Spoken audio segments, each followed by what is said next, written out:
Okay, guys, welcome to this week's Friday Waffle. I've got a few more guests this evening.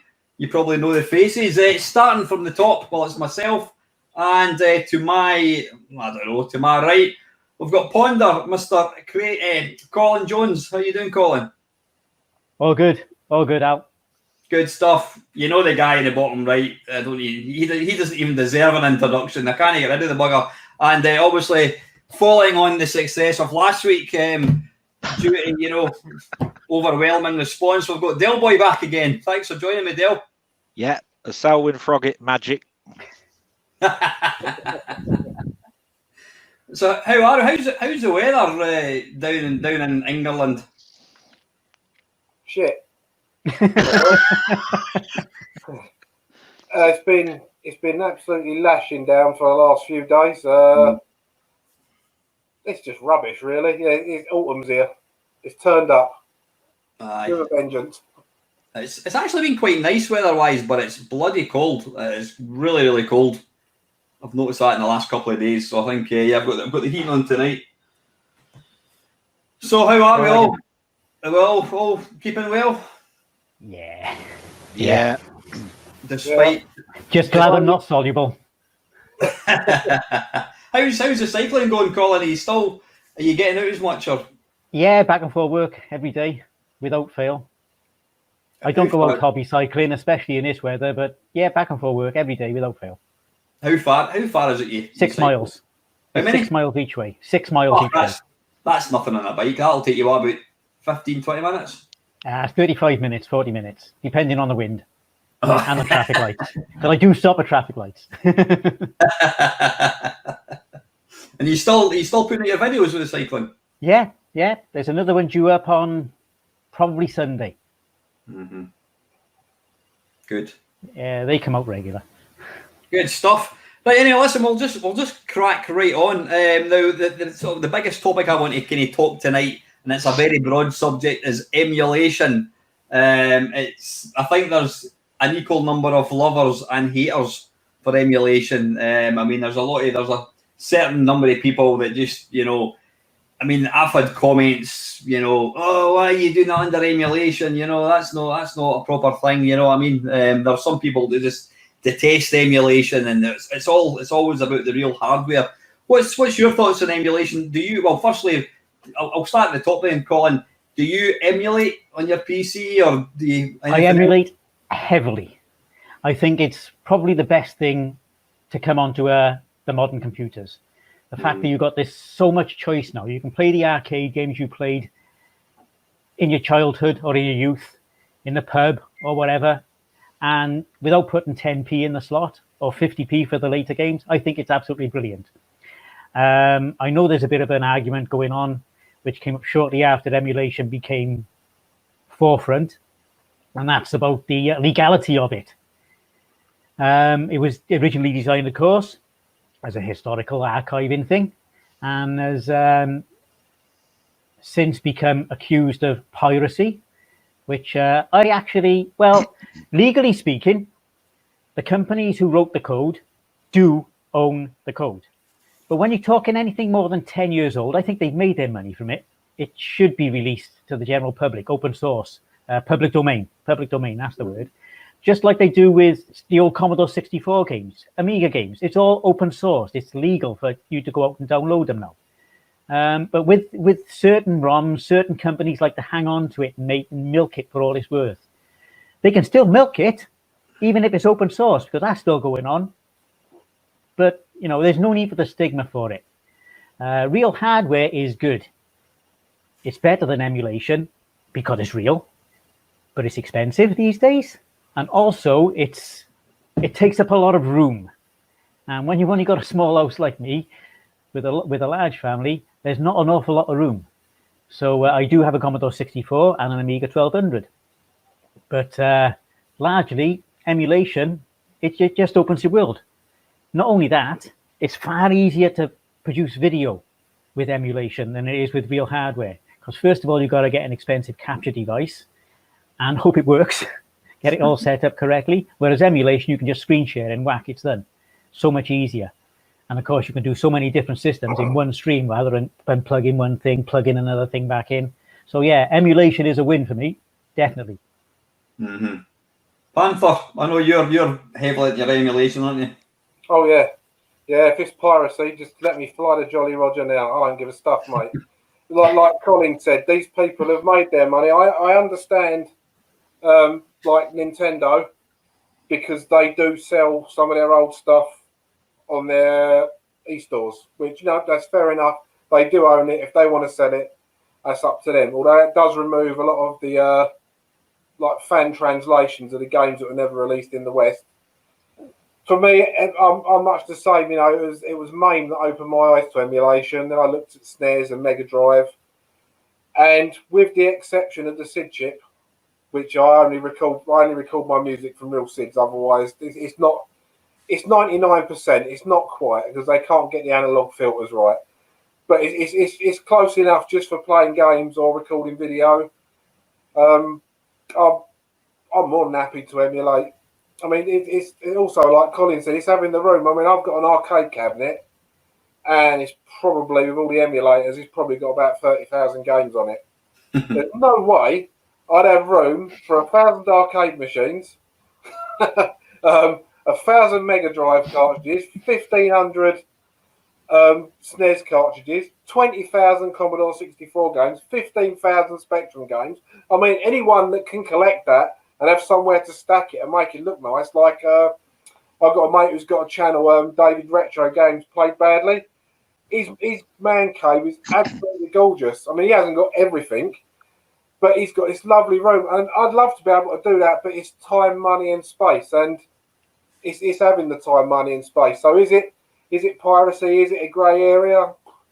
I think it's a bit of both. You know, if I download a copy of Sonic the Hedgehog, there's no way I'd have gone and bought that, because I don't own a Mega Drive, and even if I did have a Mega Drive, I'd have to buy it from someone else. So Sega are not going to get any money from it. And also, if I had a Mega Drive, I'd have an EverDrive with everything on an SD card anyway, because it's just easier. And space saving. I'll get off my soapbox now. Do continue. Yeah, just you're talking about, you know, if you had real hardware, you had like 1,000 Mega Drive cartridges and whatever it is. There's a guy, I'm sure he's Australian, and I believe, I mean, he's a multi-millionaire, this guy. I think he made his money in the stock exchange, and he's got a video up, and it's like, is this the best video game collection in the world? And it's literally like a warehouse this guy's got. And it actually made me quite sad, because he's going, this is like the complete European Dreamcast collection. This is a complete Japanese Dreamcast. But virtually every single console, computer you could name, he's got complete collections. And, you know, I don't care what anyone says, but that's just a collection. I don't believe for 1 second that there's just simply too much there. You know, I suppose you've got that with emulation. You've got, you know, 50,000 ROMs, whatever. But there's something sad about seeing such a vast collection. You virtually complete collections of everything, because he's more in it for collecting rather than gaming. And that's what I always say to people. I'm not a collector. I've amassed a lot of stuff, but everything that I buy for a reason. And stuff that I have bought that I don't use, I generally try and sell. What about yourself, Del? Are you an emulation kid, or are you more original hardware? I'm a little bit like all of you guys, I think, a little bit. I'm not a snob. I've been around emulation pretty much very early stage, you know, MES, MAME, all of the stuff that was around, even for 8-bit computers that weren't bundled up together into a bigger emulator. And the reason for that is that, you know, sometimes you move your life. You know, you've bought your first house. It's not got as much room as you think. You can't have a games room, whatever.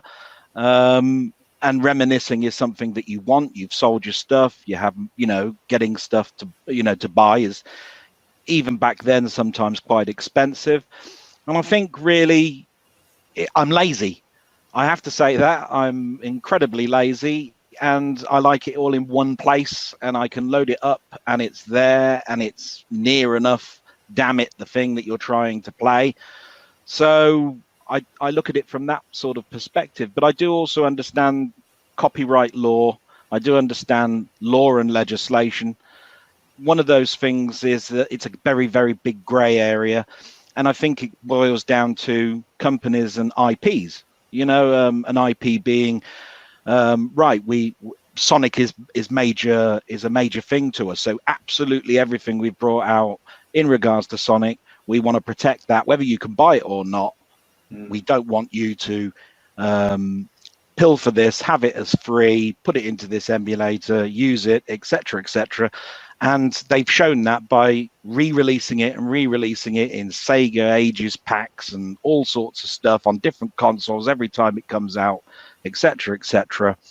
And the argument of, well, it started off a little bit as an archive, definitely holds true. But you sometimes have to ask yourself, what type of collector am I? That's how I look at it, because this person that you just mentioned before, where he's got like a virtually warehouse thing, some people will look at it as, I want to reminisce on what I used to own.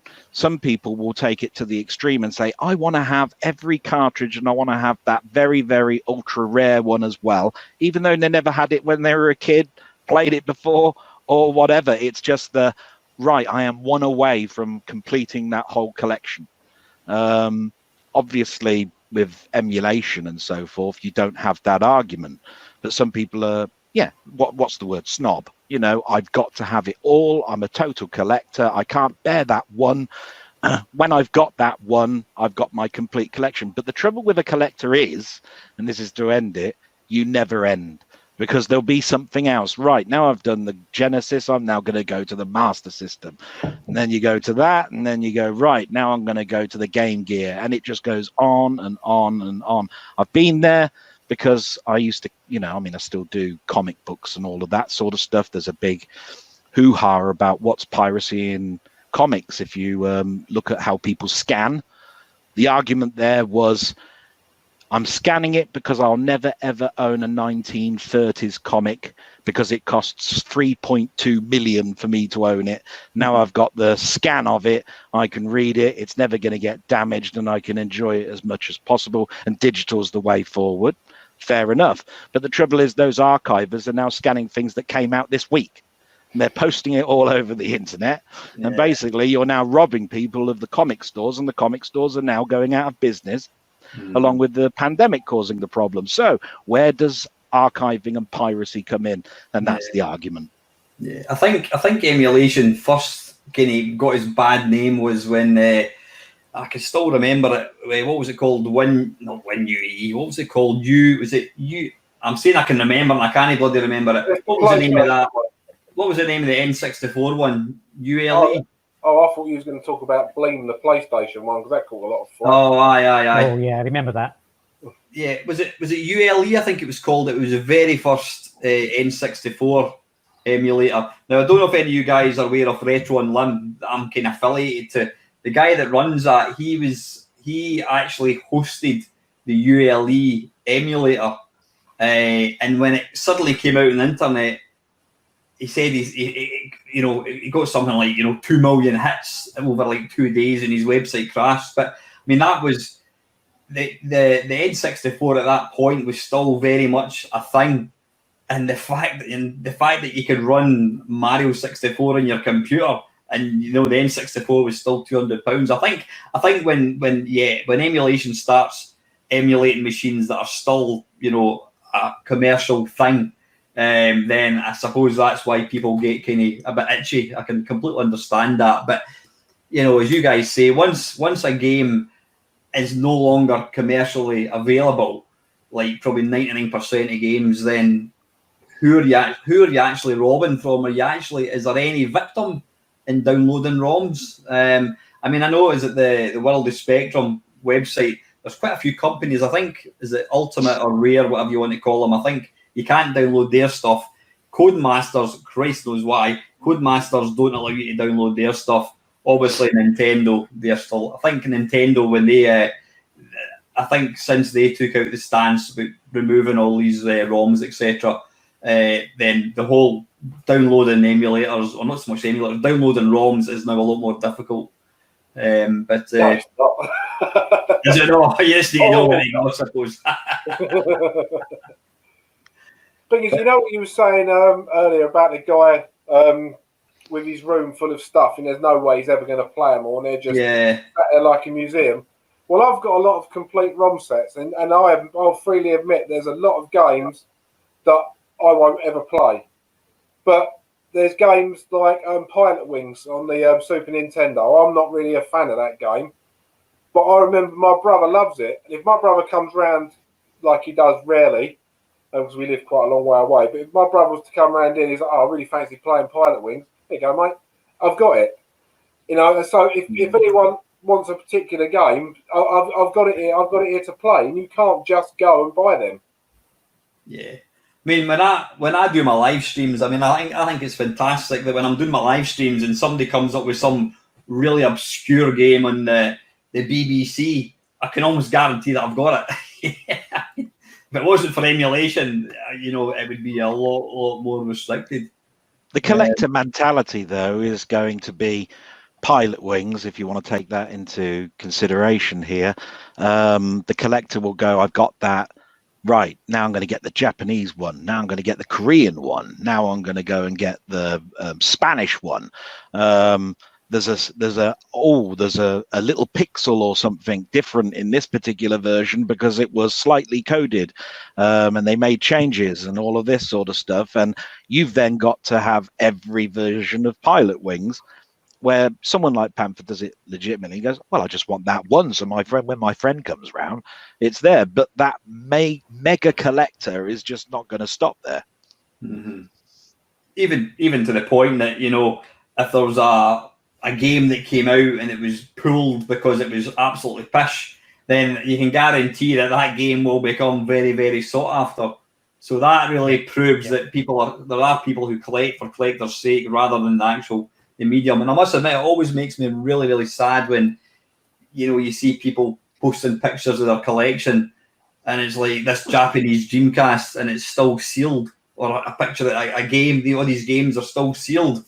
Games have to be played, they're not to be collected. I saw a trolley wally for the Commodore 64 on disc earlier on eBay, over 500 quid. Really? Really? Wow. I didn't even know that came out in disc, actually. That's probably why it's so rare. Damn, I had that, and damn.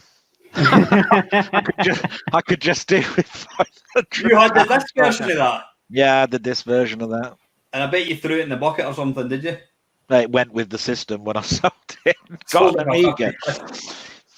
Absolutely ridiculous. But going back to that, the thing you mentioned about the Nintendo 64 emulator, because you didn't finish your story a little bit there.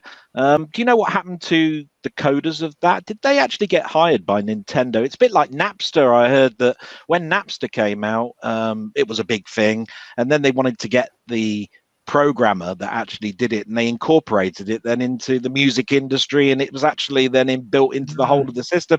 Did they do that with Nintendo for emulation at the very early stages, you know, when they wanted to actually, I think it would be good if we had him or something? I'm not quite sure what happened with that.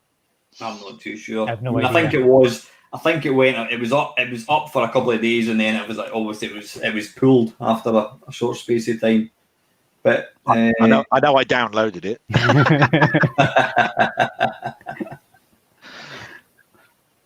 I got it on my RetroPie, but that's it. So, I mean, pluses and minuses against emulation. What would you say? I don't know. Can we come up with 10 pluses for emulation? I'll start off. Obviously, emulating, it allows me to have complete ROM sets, games that I would never have in a million years been able to afford. You know what I mean? That's one nice one.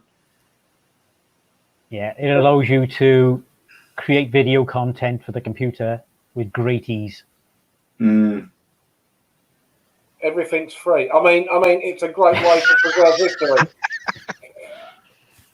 It's a good way to preserve history. I mean, when I dug my Commodore 64s out, 99% of the tapes still worked, whereas only about 40% of the discs still worked, the 5 1/4.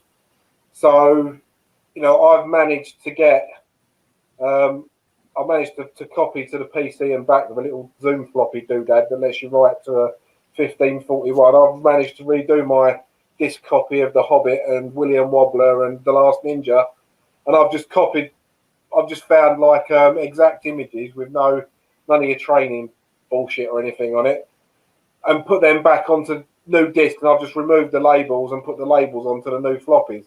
So I've just basically done, because I've got the original discs. But yeah, it is, you know, joking aside about it being free, it is a good way to preserve a lot of things. And if I don't have to use them discs, and I can use them. I mean, if I play a Commodore 64 game now, I've got a C64 Mini under the telly. I bought a kit the other day for 30 quid to make a miniature keyboard for it that actually fits on the top. I've got the full-size C64, and if I really want that experience, I've got 14 of the real bloody thing. So, but yeah, preservation. Mm-hmm. Let's think outside the box then. Let's go down the education route. Okay, you can now basically take the game apart, learn game design, improve upon it, make patches to it, and you can even get games that were in other countries translated into English that you'd never been able to play, all because of an emulator. Speak for yourself. I can't do any of that. No, Yeah, but you've got the ability to do that. You've got the ability to do that if you wanted to. So you can do a Scottish translation. Yeah, I'm still waiting for one of you clever guys to put a main Meister sprite into China Minor. That would make my day. I'm still trying to learn that martial art, that Scottish one called "Fuck You," which basically involves like headbutting and kicking. I've heard, but I can't do it myself. But there you go. I mean, I suppose other obvious things, emulation. You've got the instant speed, instant loading, but then I think it's a two-way sword, because when a game loads in a split second, you're more likely to only play it for maybe 30 seconds and then switch it off. So is that a negative then? I don't know. Again, I think it's a bit of both, isn't it? Really, Fits into both sides. Yeah. I mean, again, coming back to Colin's point, when you're doing emulation, it's great, you know. Excuse me, having instant loading. I mean, sometimes when I'm playing, I've got my real C64 there, I can load tape images using my Ultimate 2 cartridge, or else I can load. A lot of them are obviously being put in cartridge, so I can get instant loading on the C64, or I can use a turbo loader and load it on disc. But sometimes if I'm going to play a game, I'll just sit and I'll just listen to the music for 5 minutes. In fact, we not talking about that last week. You were talking about just loading and listening to the music. I think we were, Yep. I'm glad you chose 10 and you started with you, because it means you two at the top have got to do one more than actually I've got to do. So carry on. Okay, from personal experience, it makes game development, as Derek was saying there, a lot easier, because you can just assemble the code straight away. It's saved. You can just load it straight away into the emulator with no messing about and test it seconds. Go into the code again, change what's bugging it, compile, test, seconds. So yeah, that's another good thing about emulators. Makes development much easier. So see games like what was that one? Is it Sam's Journey? Some people are touting that as one of the best C64 games ever. Then you've got stuff like Commando Arcade. You've got Ghosts and Goblins Arcade. There's been some amazing games have come out in the C64 in the last couple of years. Do you think these games would have been possible, you know, back in 1985? Obviously, they technically could have, but do you think through the wonders of the internet and the sort of fast compiling and that, Colin, do you think that... Yeah, development would have taken a hell of a lot longer back in the day for that sort of thing. Mm-hmm. Really, I mean, that's why we're getting better games these days. Not because people know the machine's better, but because they can develop the code faster and get it out there quicker with the emulators. Mm.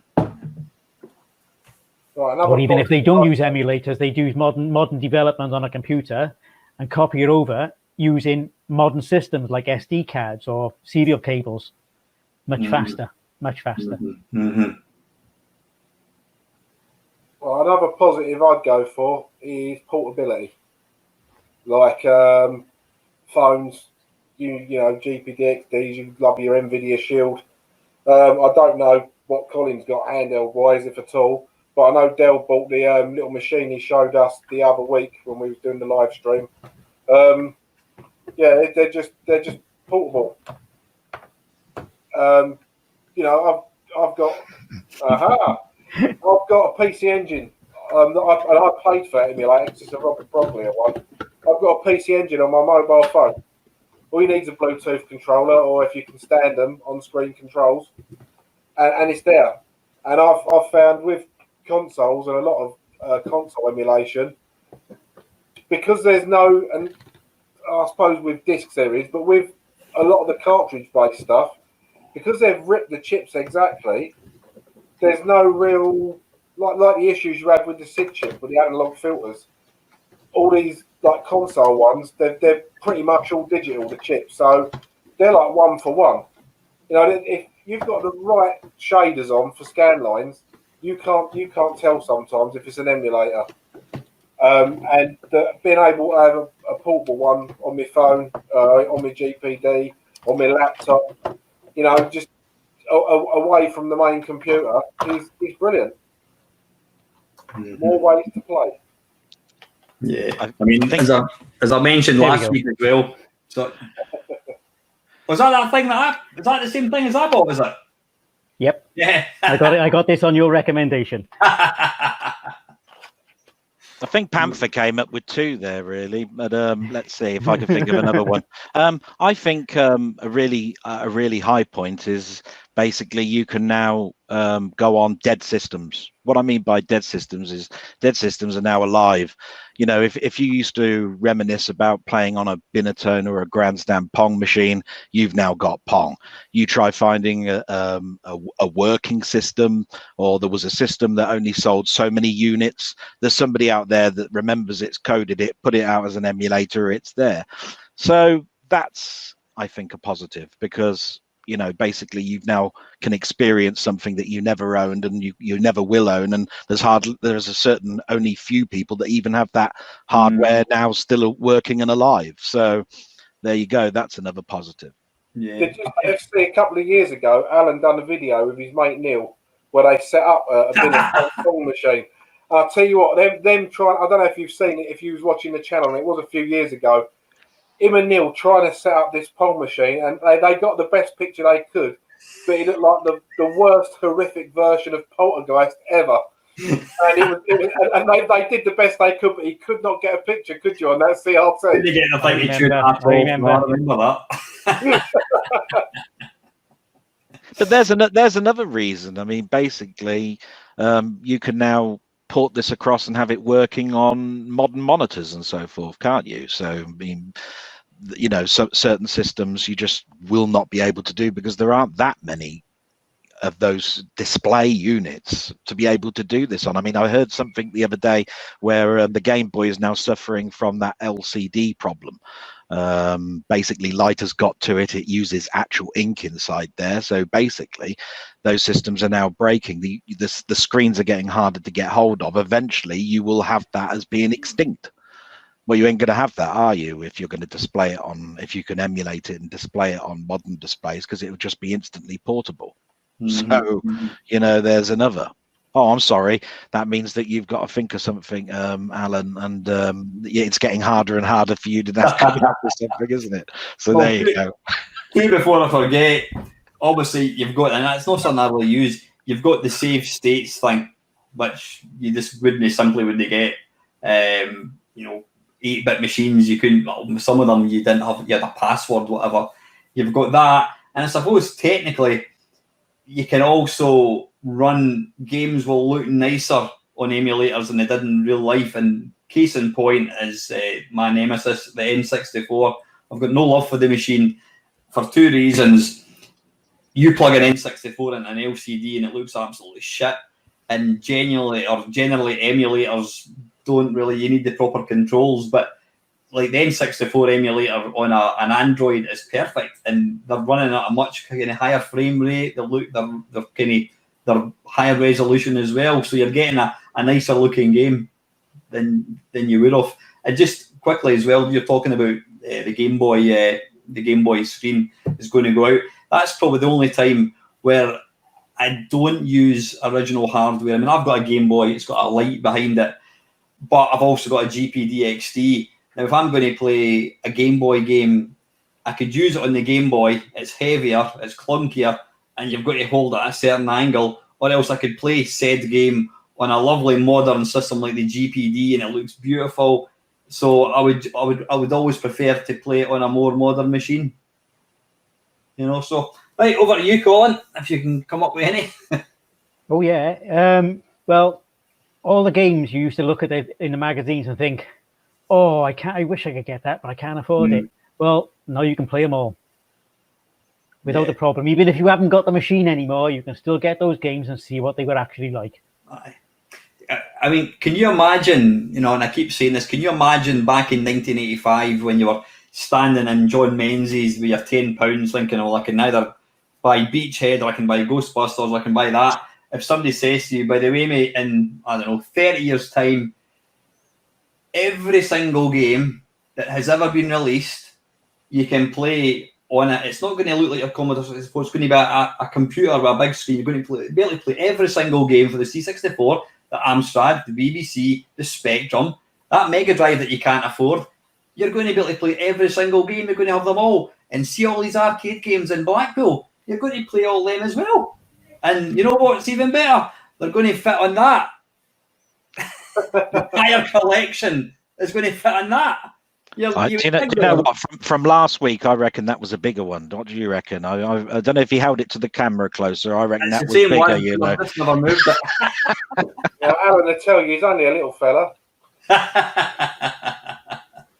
But yeah, I mean, that, you know, it's for people, for kids that have always known emulation and whatever, they're not going to appreciate it. But being a kid of a person of a certain age, you know, being around when the computers first kicked in, you were when you first saw the Space Invaders or Galaxian, that would have been the thing you desired more than anything ever, is to be able to own an arcade machine, and then suddenly you've got access to every single one. Because I mean, that's because I lived in central Scotland, I never really got to go to arcades.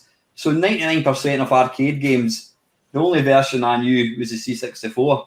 And then when MAME started coming out, you know, what was it called? Dave's Video Game Classics, I think it was called. That was the big site. And there was another one, I can't remember what it was called. And I mean, it was back in the day when it would just come up, you know, I don't know, MAME 0.21 just released.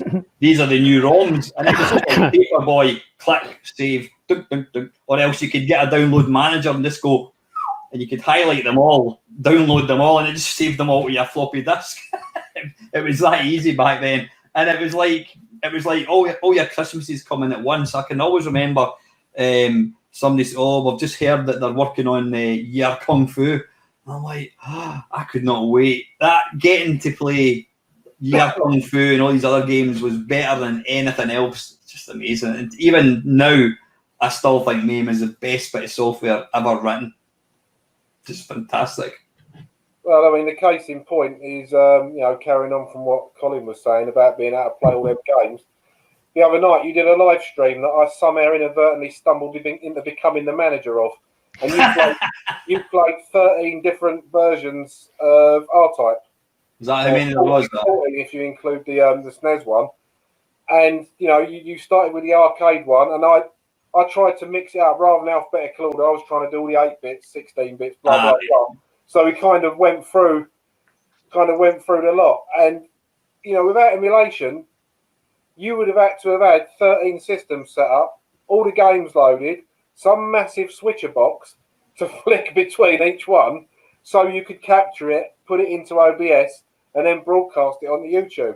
Mm-hmm. So having them all in the one box like that, all in one PC, for people that are not snobs about emulators, that just want to show the games as best as they can, like my channel.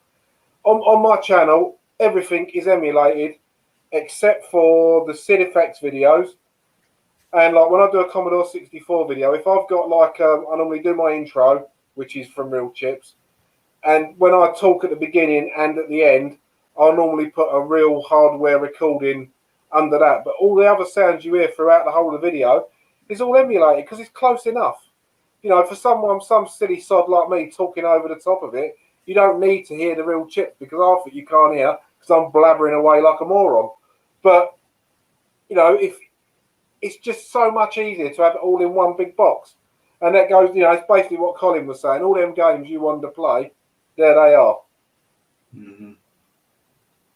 Me now, isn't it? Damn. I think I'll probably expand. I think I'll expand upon Panther's one a little bit. I don't know actually whether it's unique or new, but the one thing that I liked about the emulation is that going back in the day, music was one of my huge passions. So I mean, I was introduced at music, you know, like going to school and learning an instrument and music, and then basically I used to go to watch films, and film scores were absolutely brilliant.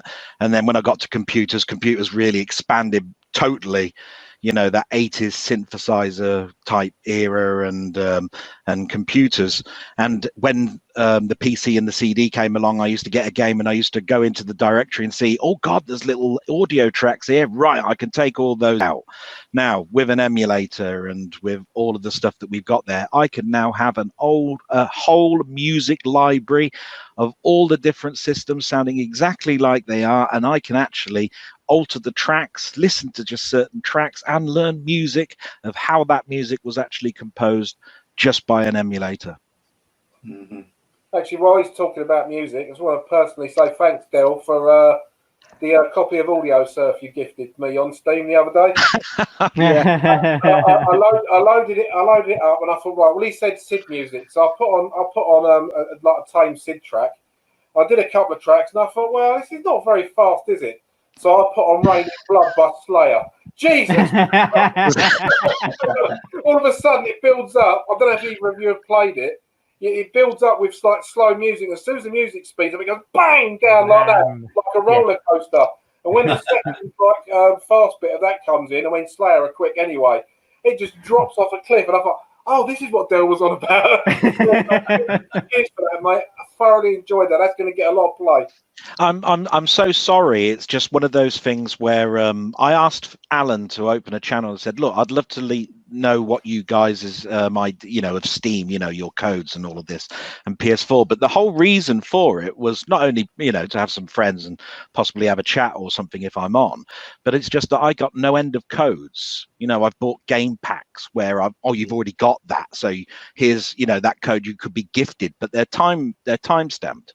So if I've got the email address of someone, or if I've got them as a friend and I put a code in, it says you've got that. Well, I go, well, what am I supposed to do with it? Oh, wow, look, this person's game list. I can see that. They haven't got it. I'll just go and shift it to them. There you go. Have that for free. Don't mind whatsoever.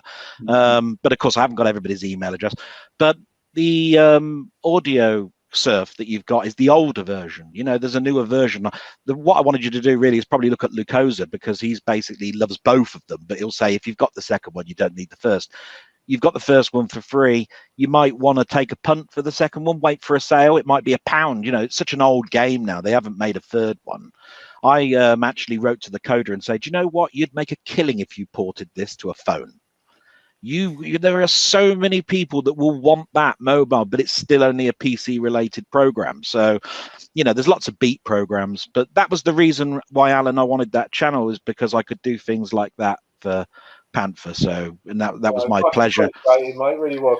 I've still got the code, you see, Alan, for that 3D send, the full program. But of course, you still haven't accepted the friend, so I can't port it across to you. So it's basically. Oh, mate, I'm very, very away. I will do that. Smashing. I've got one more.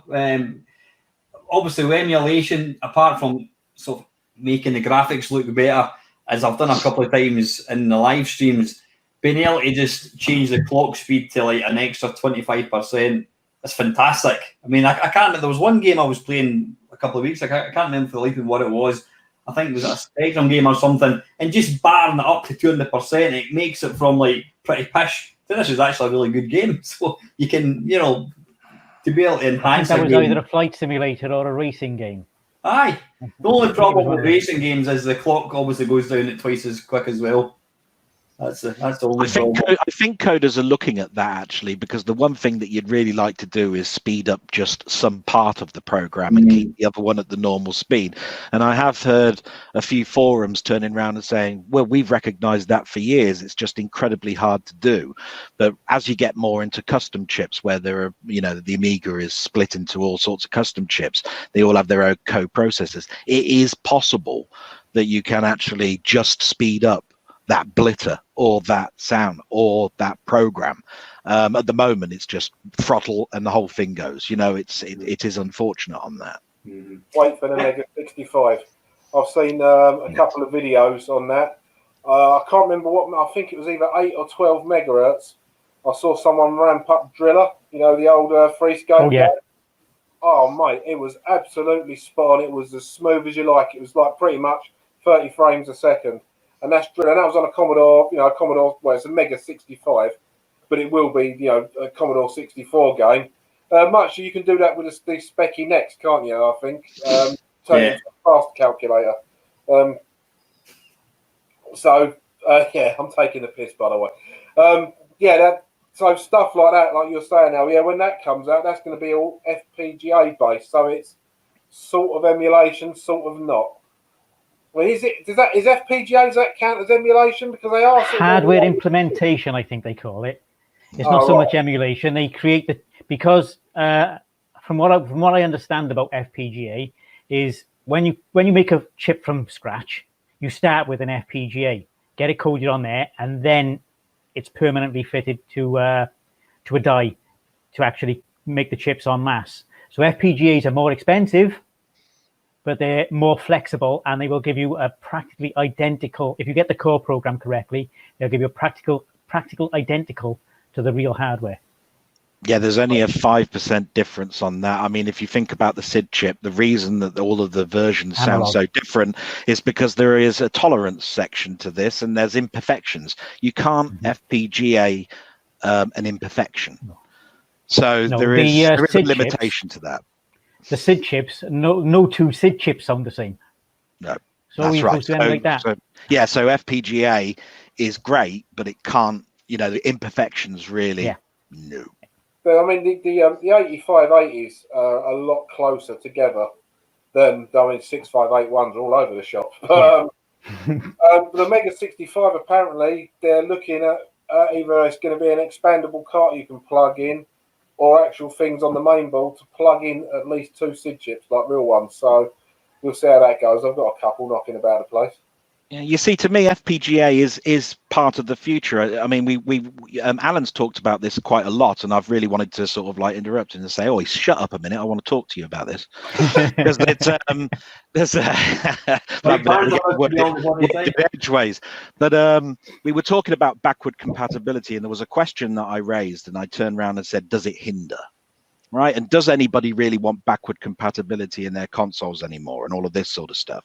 And then he mentioned quite a few times there's an expense to it, and there is. But if you think about it, what the old way of trying to backward emulate is you've got a new chip and you basically say, can I emulate the old chip inside that new chip? Well, if you actually cordoned off a section of that actual board and put an FPGA there and basically said, right, I'm going to put the actual whole PlayStation 4 into that FPGA area, then you possibly could have 100% compatibility, couldn't you? If you try and do that with a new chip, which basically is trying to expand and go forward, it has a problem, because basically you're hindering it because you want that backwards compatibility in it. So my answer to that is, don't be such a nonce. Put that in, don't put that in your actual board, and basically you'll please everybody. And basically it's still your IP, still your code, still your program. You're just actually putting in a chip in there that will give you that. Now they tried to do that with PS3, didn't they? But it could be an option. Yeah, but I mean, think about it. If they were to come along and say, this is our flagship machine and we're going to go with this, then basically it goes cheaper, because if it sells and it goes forward and basically they have to buy more of those chips, the price goes down. So basically you're just pushing it forward, aren't you? You're actually going forward with something now rather than going backwards. So there you go. There's your answer. Yeah, I mean, I've got a PlayStation 1, I've got a PlayStation 2, and I've got a PlayStation 3. Now, I was lucky to get a PlayStation 3 when they still did have PS2 backwards compatibility. Yeah, that's what I got, the old Yeah, one. it's not. It overheats a lot. I keep saying every time I talk to Alan about this, I need to take it to bits and redo the heat sinks in there. But I've got a lot of PS1, 2, and 3 games. If the PS5, if Sony had said, look, we're putting some FPGA parts in there, we're going to emulate from the PS1 all the way through, and it's going to have loads of brand new games, I probably would have bought the disc version to replace my old one as a backup Blu-ray player, so if my computer decides it's going to go tits up, and so I can play all of those games from disc, because PlayStation games don't take long to load, and because they're disc-based, even if you use emulators, 9 times out of 10 they take just as long anyway, because they emulate running from a disc. And even, I mean, if you use Magic Engine, the PC Engine emulator, you have to mount a disc image. You cannot run it from an ISO. You have to use something like Damon Tools to mount the image. So I would use a PlayStation 5 to play the entire history of PlayStation games, but they're not doing that. So neither am I. So PlayStation 3 is still the last one that I bought, because the PlayStation 4 is just a mid-range gaming PC for me, with a few games you can't play on a PC because they're exclusive, but nothing doesn't make me want to do it. So I wish they would have done that. I think there's a lot of people, possibly in our age group, the mid-40s to mid-50s or whatever, that started 20 years ago with a PlayStation and have aged with it. But for me, it's kind of left me behind, because I still want to play the old games. But I don't want to plug a PlayStation 1 into my 47-inch telly, because it looks like shit now. And I don't want to have to, I'd love to buy a retro tink so I could run my C64 on a flat screen rather than my old monitor. But I don't want to go and do that for everything, because I'd want to have them set up all the time. And, 5 retro tinks is like 600 quid. I haven't got that sort of money to chuck at them. Yeah. But the PC motherboard is a perfect example of absolutely everything. I mean, it's hardly changed. It looks like it's changed or not, but it hasn't actually really changed. Its BIOS has changed an awful lot, UEFI BIOS and all of this sort of stuff. But if you think about it, memory is still acting the same. Slots have changed, ISA and all that sort of stuff, IDE, all that sort of stuff.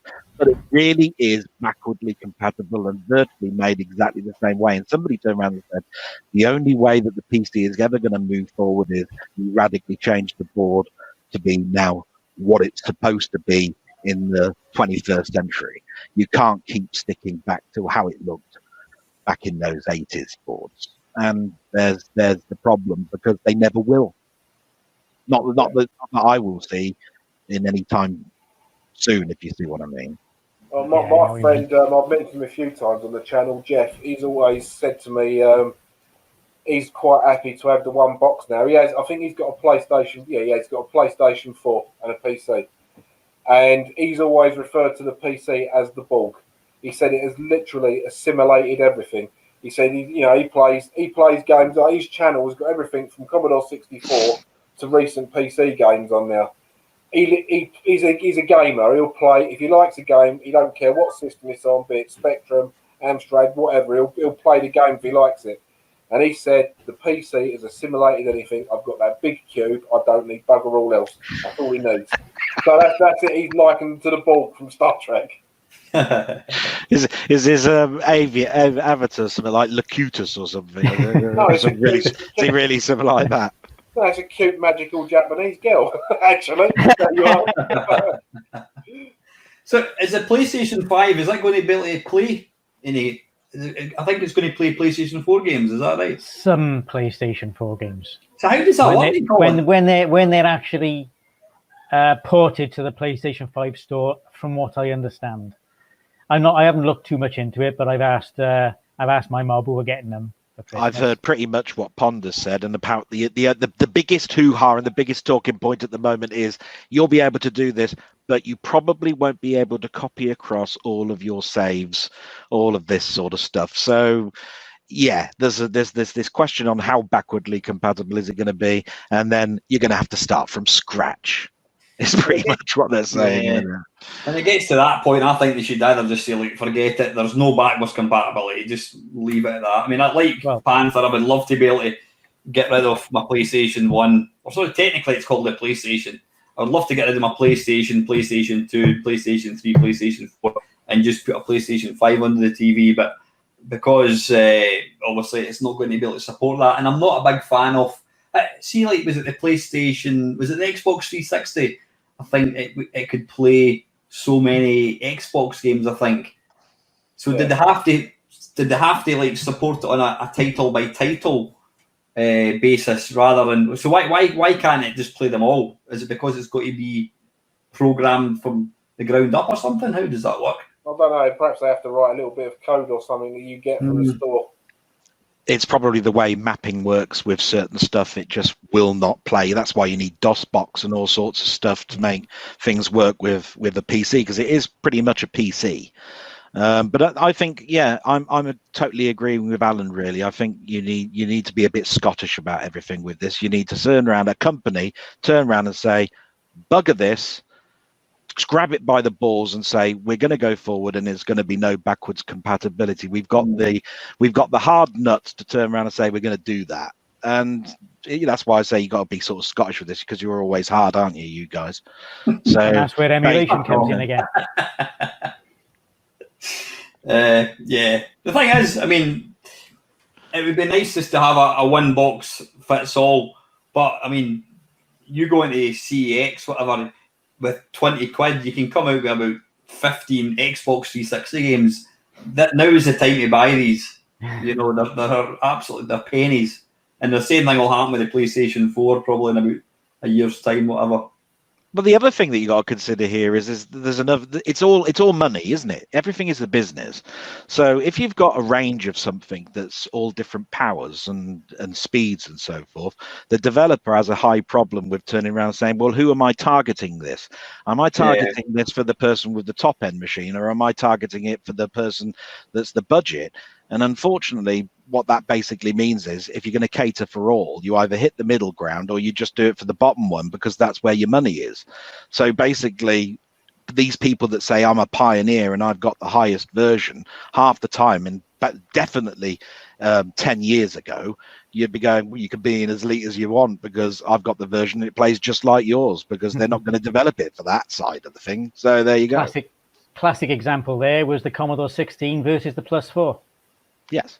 Everybody developed for the 16, even though it had 16K of RAM and the Plus 4 had 64.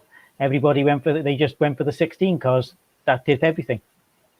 And so the poor Plus 4 were labelled, they were baggaged with, what do you call it, green beret.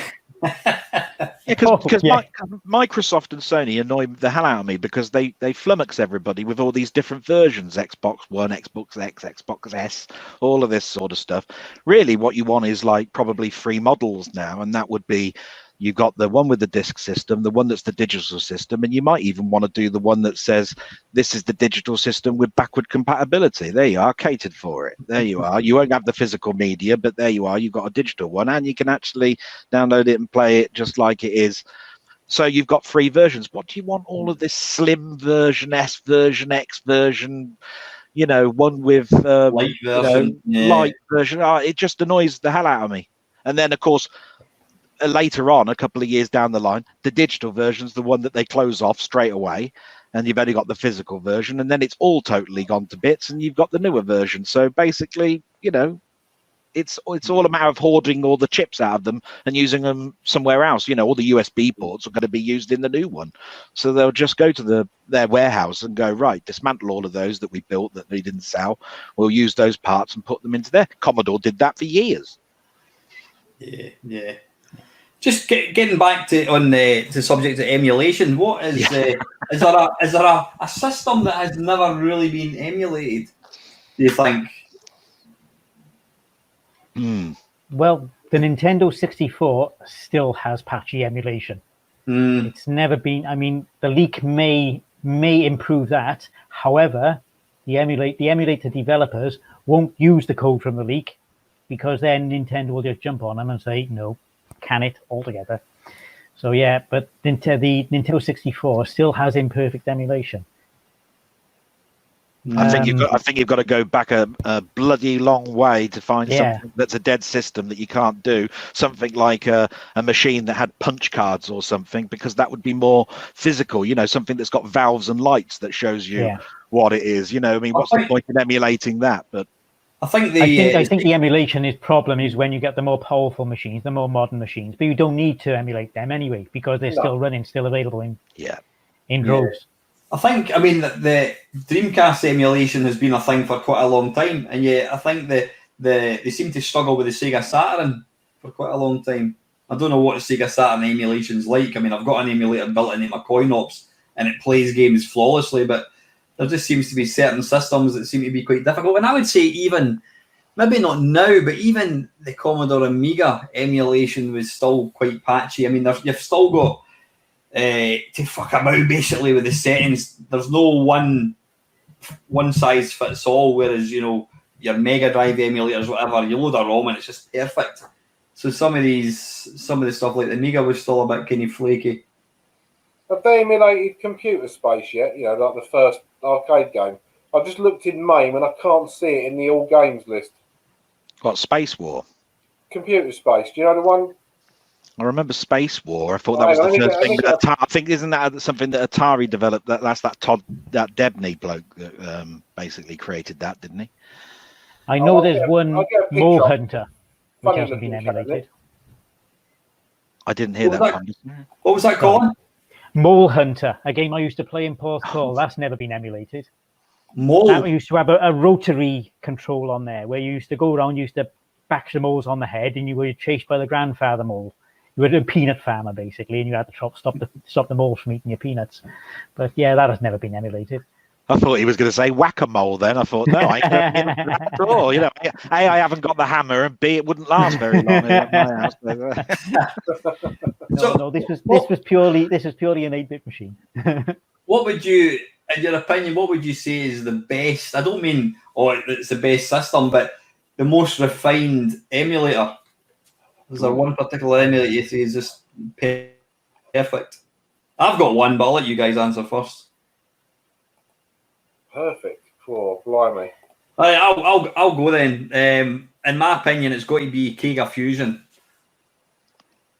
Okay. Written by my good mate Steve Snake. It's just fantastic. I mean, it does the what do you call it? It does the 32X. It does the it does the Mega CD. It does the Mega Drive. It does the Master System. It does the Game Boy Advance, Game Gear. It's fantastic. It's absolutely flawless. Until recently, I would have said FSUAE for the Amiga. But I got one game which I cannot get the sound working properly on it at all, which works perfectly on a real Amiga. But the sound on the emulator is crapped up.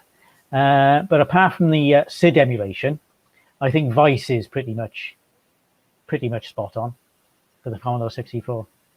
I would agree with you. I would have disagreed 2 weeks or a month ago because I had to keep setting up the bloody joystick until I realised it was actually game-based that was overwriting the configuration. The Panther's just sharing the screen here. There we go. That's Computer Space. Yeah, that was the one I was thinking of, but I didn't know what it was called. I thought it was Space War, but there you go.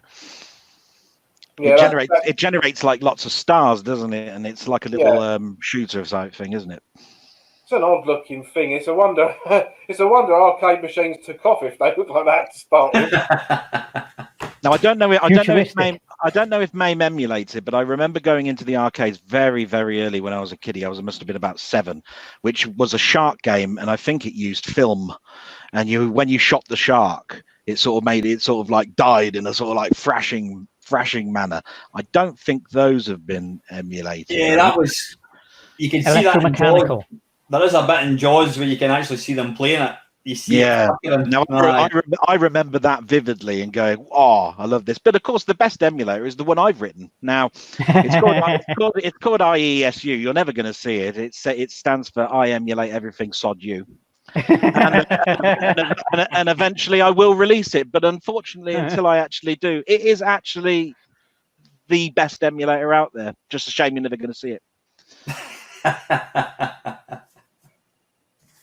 Right, on that one. Yeah, thanks for that, So I think we've kind of covered everything good. Is there anything negative you would say about emulation? Oh, Yeah, the real controls. hardware snobs. Sorry, Controls. carry on. Controls. You can never, apart from the very simple games, you can never really emulate the controls unless, of course, you get one made up personally or by somebody who knows what they're doing. But yeah, the controls, you can't, your keyboard, your controller for your Xbox or your PlayStation, your mouse is never going to emulate the real hardware when you've got more complex controls. Yeah, I mean, that case in point, when I was playing, in fact, I was gutted. What was the game? Oh, what's that stupid game in the Spectrum that you jump up through the gaps? What was it called? It was the one that Ox was asking for. What was it called? Jumping Jack. Yeah, I had a comment saying, I love your channel, but I've never seen somebody be as shit at that game as you were. And I'm like, you do know that the controls were asked for elbow, space was right, and the key to the right of that was right. Like, what chance have I got? But I would totally agree with Ponder. I mean, the controls. I know, Panther. You don't have a problem playing C64 games using gamepads, whatever.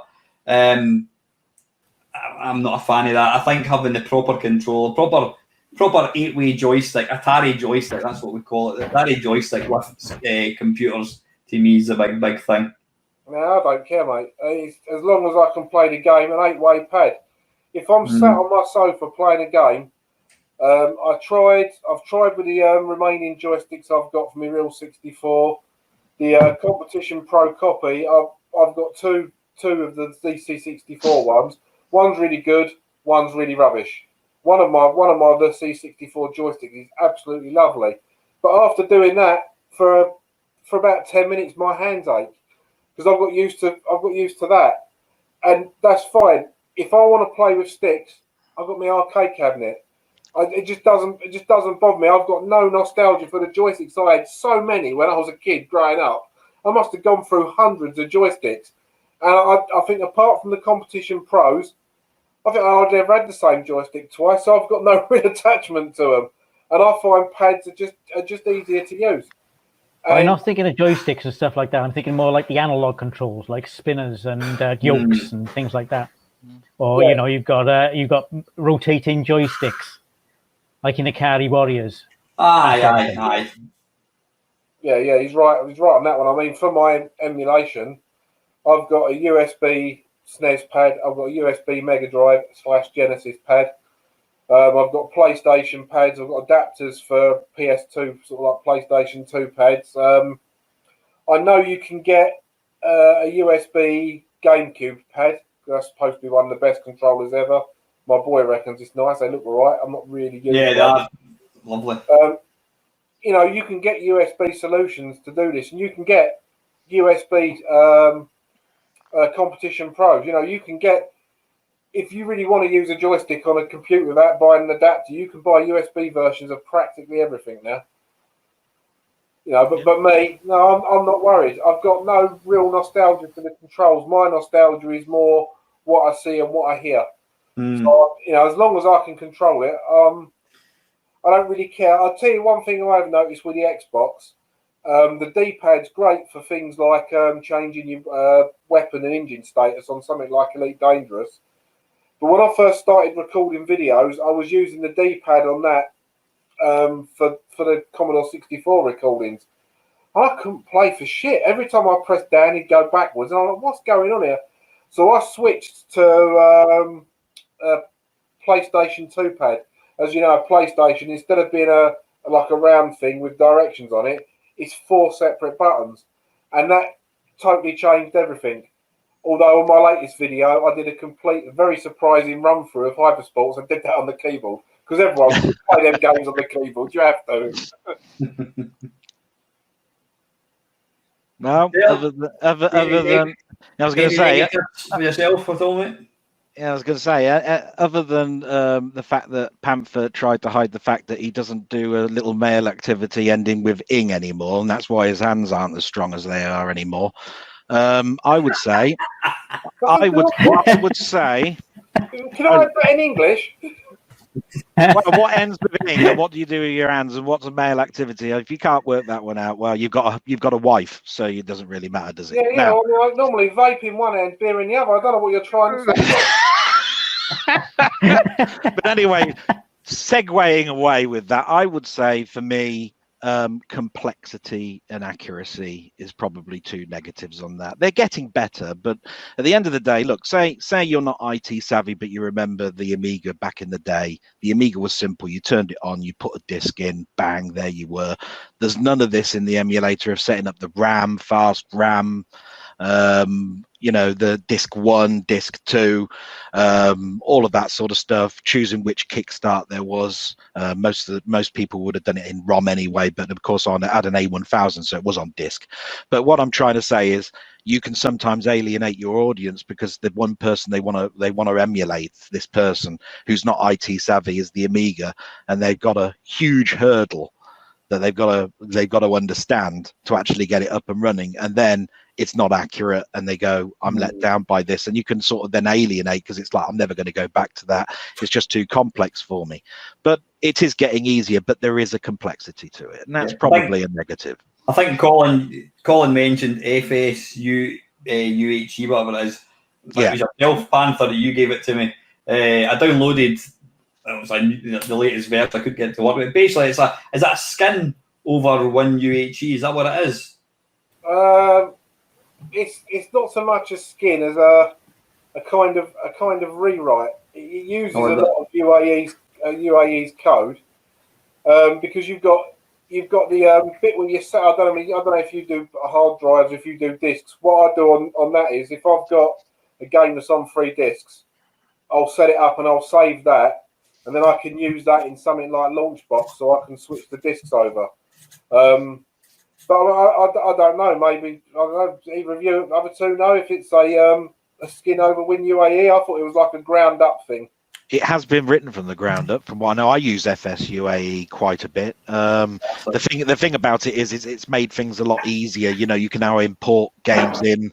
They're all there in a list. It will go off to the website and give you the best configuration it can to make that run as smooth as possible. You can join 2 images together as if it was like on a hard drive. You then don't get stutter with sound. There's a lot of dumbing it down to make it run that much better. So from a personal point of view, that's great for some, but there is better. It depends on how you want to delve with that one. Yeah, I mean, I use FSUAE if I'm playing Amiga games, because I like the way it sort of zooms into the screen and zooms out depending on what's on there, which is good because they don't always use the borders. But for recording videos, I use WinUAE because I find that easier to run in a window, and so I don't get I noticed in my intro on my channel, I noticed there's white lines down the Amiga ones because I hadn't realised then you could stretch the window out like that, so it was bigger than OBS, but it kept still maintain the aspect ratio. So I use UAE to capture Amigas, but if I'm playing an Amiga game, FSUAE every time because it's simple, and I think graphically it's slightly better. With the shades of like the scan lines on it, it's I find with WinUAE, if you try and put scan lines on, if you haven't got the exact right resolution to match your screen, you get that horrible banding on there. So I find FSUAE better for that because I use scan lines on everything where possible. I don't for recording because I realised during my testing days that if someone's watching something recorded in 1080 with scan lines on a 360 or on their phone or something, it looks absolute dog shit. So yeah, I don't bother with scan lines for recording. So now I've got 2 instances of UAE, so I haven't got to change anything. One loads with scan lines, one doesn't. And I've got that for pretty much every emulator now. Yeah, I can't use WinUAE because I don't use Win. Yeah, I've got both installed, WinUAE and FSUAE. Yeah. Just another negative, I suppose, of emulation, and it's, you know, I suppose it is a thing, is you don't have the box art. I mean, you know, the happy memories you had, especially when you were in a shop again, you were standing looking at you pick the box up and you'd turn it around, look at the back of it and read the instructions, and there was something nice about just having that tangible thing in your hand, whereas now, you know, it's a screenshot in the name of the game, so you've lost that part, which is all part of. Oh, I disagree. I disagree with that, Al. If it's not going to take too long to load our update, I'll show you why I disagree with that. So I'll let that load in the background. But yeah, I don't think that's the case anymore. You're going to come up with an emulator that's got all the box art and that kind of stuff. But I don't know. I just think actually having a game in your hand, you know, whether it's taking a tape out and putting it into a C2N or whether it's putting a cartridge in, you've not, you know, I mean, I've got my big shelves up there, and sometimes I'll just stand and I'll browse the games and I'll think, oh, well, I think I'll play that. Whereas when you've got 25,000 Commodore 64 games, and you're just like, it's a bit too much. The thing is, though, it's on a massive screen, and although I've got the screenshot sort of like, you know, so big, I can click on that, and if I click on it again, it flips to the back, and it's, you know, on a screen the other side of the room, it's like me holding it there, you know, this relative size is the same. Mm. But I've really not got the nostalgia for things like, you know, putting in tapes and plugging in cartridges. I'm quite happy to load a tape file and listen to the loading music and stuff like that. But it's not something, I'm not going to bother putting the emulator on there because you guessed what I was going to do. But I use Launchbox and it's got all the artwork and that on it. Yeah, it's just something that's never bothered me. It's, you know, the same sort of thing with the joysticks. My entire experience for the Commodore 64 in particular is what I can see and what I can hear. You know, what's in that like little field in front of me. Well, perhaps I'm just odd. I don't know. There's also things like maps for the more complex games you don't get. Yeah,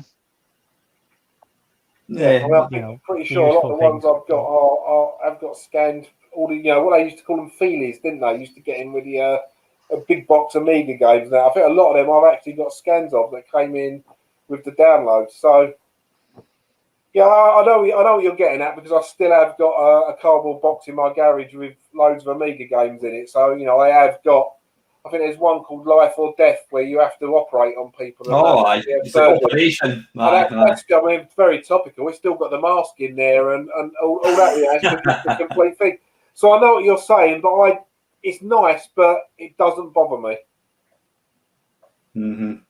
No, that's fair enough. Just before we move on to the Amiga, Defender of the Crown, I think it was Panther and Lucosa and myself were talking about that a couple of weeks ago, and I was playing the Amiga version and I wasn't getting very far in it. Then Lucosa mentioned, he says you're playing the wrong version. He says Atari ST one is the one to play. And I thought, he's talking bollocks, and he wasn't. I took out my Atari ST and I loaded up the ST version, and it is like night and day. There's so much more gameplay in that one. But I think I was going to say I was part of that stream, so yeah. Of course you were, Dale. Yeah. The Atari ST has got so much more. There's so much more cutscenes and that kind of stuff. Because we sort of like talked about which version came out first and why is it that this version that's so iconic that basically sold millions of Amigas has got the worst version that's out there. And we talked about the development cycle and how it was released and why the Atari one was better. And you know, that it's quite a complex subject, but yeah, it's all to do with its initial cycle and the person who owned that company, and that he was going to go bankrupt, and SDI and all of the rest of the other games that were coming out. So that was I did love that waffle. I thought that was a brilliant one. And you learn, you know, that the ST version did actually have a great version of the game. It's a change to see an ST version better than the Amiga version, to be honest. I preferred the Commodore 64 version to the ST. Which Lucosa turned around and said it's developed based on, and it dead well is. So there you go. Yeah, it was a good game. I remember having that on it because I had an ST before I had an Amiga, and it is a good game. I really like playing it. But then even though it was a lesser version, I still did enjoy playing it years later when I had an Amiga. I think I got an Amiga sort of like, I don't know, 1990, 91. And, you know, I got a few of the games that I had an ST, like Psygnosis, Barbarian, and Obliterator, and Defender of the Crown. So a lot of the games I had on the ST, I kind of got again on the Amiga so I could play them again. And yeah, Defender of the Crown is better on the ST. You get no argument about that, but I still enjoyed replaying it on the Amiga as well. How do you actually beat the joust? I've done it. Never beat the joust. I've never managed. I think I've managed it once, and it was pure luck. Yeah. Oh, I'll annihilate you all. I was good at the jousting. I was actually all right with that. It was like moving it along and going, right, yeah, it's easy to say that when there you go off. It's easy to say that we haven't got a tent alone to a bloody horse, isn't it? But I mean, this is an interesting comment to make, because Defender of the Crown is one of those ones I go back to, and everybody talks about you looking at life with, you know, rose-tinted glasses, and you're going back to something. And when you look at it now, it won't look the same. But it's one of those ones that I'll go back and go, I actually can remember what I was doing when I was playing that game, how I felt. Oh my God, now this is something special. And I just want to thank actually one of the people that actually wrote a lovely comment to Alan. He talked about, I will never know what it was like being back in your era. Now, he wrote a lovely set of comments. I had to turn around and say, do you know what? That's so eloquent. I can't believe it. I wish I could. Yeah, it was a nice comment.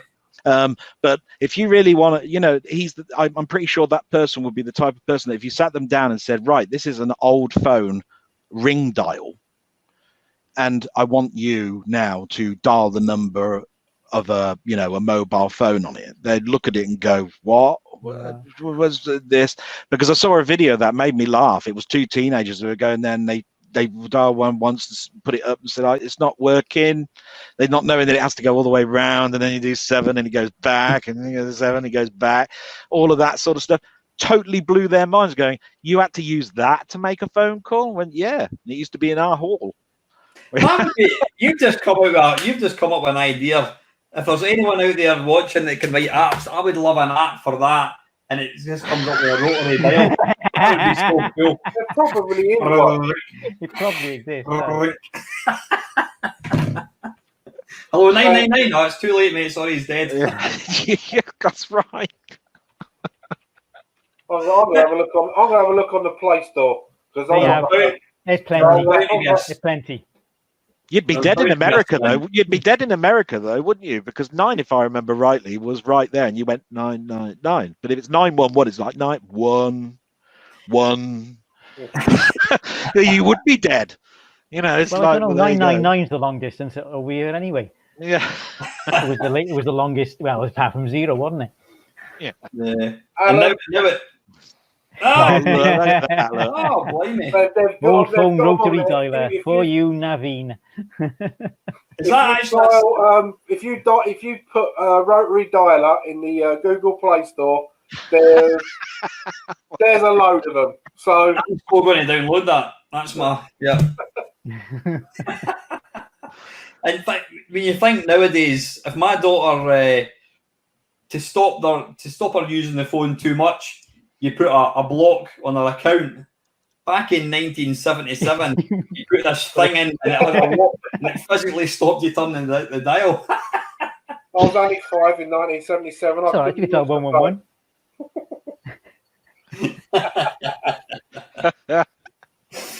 Oh dear, yeah. Fantastic. Anything else? Any other negatives about emulation, do you think? I don't think there is that many negatives, to be honest. No, I know. And if you want to be able to play arcade games, they're all there. Arcades practically don't exist. There was a local one near me called Play Bideford that opened up last July. Because of the current situation, it's now closed. Its final day was on Sunday. I've never got to go there because it's never been on my sort of things to do. And it was like, pay £7, go in, everything's on free play. They had arcade machines, pinballs, consoles, a bar. They did like burgers and chips and that in there. And, that was somewhere I was going to look to start going to. When you finally get your ass down here, Stuart, I was going to take you to that place for for a few hours, but it's gone. It's closed now. It closed on Sunday. Whether they'll be back or not, I don't know. So the real arcades are going. Yeah, I live near Westwood O, and the seaside resort there has never been massive for arcades, but they used to have machines. Now it's all craned for grabbing fake iPhones and ticket machines, and you might be lucky. I think they had a what's that Nintendo shooting gun where they're like point blank. They had one of them in there, and they had a Time Crisis 3. And I think one of the later House of the Dead games. Everything else was fruit machines and ticket machines. So having MAME, you've got the lot. You haven't got to worry about them breaking. If you break something on MAME, it's because you fucked something up, not because MAME's broken itself. It's as simple as that. There's no, you get a lot of these people that complain about LCD screens. Oh, it should be on a CRT. No, it shouldn't. As long as you can see it, who gives a shit? My LCD screen will last longer than your CRT, and it won't bloody get burning if no one plays it, saying game over and insert coin. Yeah. So, I can't really see that many negatives of emulation. I've been trying really hard to search for one, and the only thing I can come up with is the snobs that say, oh, that's not a real screen, and, not real, that's all I can come up with. Yeah, because I think basically you got to look at it from a point of view that, as well, that emulation flourishes, but ROM sites die. That's basically the world, because I don't think they worry too much about people that go, do you know what, I've written an emulation, but it's those ROM sites that basically pop up and they go, right, here you go, here's the ROM repository, and Sega and Sony will absolutely slap down on those so hard that basically all you'll have is the emulator at some point, because you have to bring up the subject of the negative is the snobbery and the piracy aspect of it all. And until the copyright law changes on this and somebody comes along and says licensing and copyright and all of that sort of stuff, because of a year, 10 years has gone, you're going to have that for the rest of your life. And so you can destroy people's lives if you want to bring up a website for emulation, because as soon as you put a ROM on there, you're slammed. Bang, gone. Sites. Just search for a torrent. You can usually get anything you need anyway. Yeah, but what I'm trying to say is it's like for most people, they'll go, oh, I'm not going to go torrents because I'm going to get some sort of virus, or I'm scared to death, or I don't know how to use this, or the person's not actually seeding it anymore. What I'm talking about is in the old days, we used to go on AOL, dial up, we go to a website, there would be the ROMs for it, you would get it all, no problems. Suddenly, all of a sudden, it became a problem. And that meant that people were getting the emulator and not being able to do anything particularly great with it because the ROMs would be gone. Yeah, I mean, as long as you don't include any proprietary BIOS files, like, I know for the PlayStation systems, you have to have the BIOS, and for the Amiga, you have to have the kickstarts, and, Cloanto own them. As long as you're not putting them into your emulator, the emulator can go as far as it wants. But if you haven't got the BIOS chips or the game images, ROMs, whatever you want to call them, it's just a nice piece of code that might display a front end. And yeah, you're right. Once the ROM sites go, and there was quite a few that went a couple of years back when Nintendo had a little cry about things, which it's absolutely their right to do that. I would not, say otherwise. But yeah, and that brings us back to the historical part again, because one day they all will be gone, and someone somewhere will say, oh, hang on, I've got a 4 terabyte external there that's got every game on it ever made before 1995. And someone else will go, oh, praise the Lord. Now it'll be like the new Messiah, and angels will sing and grails will come out. So yeah. Smug grin from Alan up there, top there. Rainbow Islands and Super Fight League 2. No, maybe I won't go to that length. But yeah, I remember when I bought this house, I thought the first thing I'm going to get is an arcade cabinet, and I contacted Tony Temple, and I said, "Look, Tony, I want an arcade cabinet." I said it's going to be either Robotron, Galaxian, or Berserk. And he says, well, that one's going to cost you £1,500. That one's going to cost you £2,000. That one's going to cost you £1,500. And he says, what do you actually want, Al? I said, well, I want to be able to play that. He says, well, here's the thing. He says, yeah, you could, by all means, you could buy a Galaxian cab. He says, it'll cost you £1,500. he says it will be broken most of the time. You need to be able to fix it. He says, and then when you're not using it, you're going to be looking at it thinking, okay, hell, I've just spent 1,500 quid on that thing that I hardly play. He says, best thing to do, mate, get yourself a MAME card and stick MAME in it. He says it's fantastic. I mean, I think he's got about a dozen arcade games. He restores them, but he says you've got to love tinkering with stuff. You've got to love getting your hands dirty, taking CRT. I mean, Tony, he's got a fantastic blog, arcade blogger, and he did a sort of a walkthrough of, I think it was a Robotron cabinet, and he basically had this CRT sitting on his driveway, and he had a hose, and he was hosing this with water, and people were like, oh, you can't do that, you can't. He says, oh, you can, as long as you make sure everything's dry, it's absolutely fine. But he basically talked me out. This guy who loves arcade games, he basically talked me out of getting an arcade game. He says, unless you never want to play any game other than this one game, and you're able to fix it, and that, he says, it's an absolute bollock. It's a labour of love. You've got to love, the fact that you've got to fix it all the time. Chris has seen my pet project, which is I put a picture up on Discord quite a long time ago. I said one of my pet projects, and it's been a pet project for about 25 years, was I bought this Nintendo 10 arcade machine. It's been sitting in the garage. I took a picture of it, and I said I will get round one day to fixing this damn machine. It's there. It's only it was £50. £50 I bought that for, and it's just there but I need to basically spend the time to take it to bits, look in there. It's only an NES, isn't it? Screen one? Yeah, it's a dual select screen at the top, and then the main. That's right. It's a dual screen. It's got 10 slots in it. All 10 slots are filled. It's got in there track and field. It's got Super Mario Bros., which is easy to get hold of. It's even got Lunar Jetman and a pinball game and a load of others. They're all NES, and they're all single slotted ROMs that take up. They don't look anything like an NES ROM cartridge, but it's a simple machine. But I've just never got round to it. £50.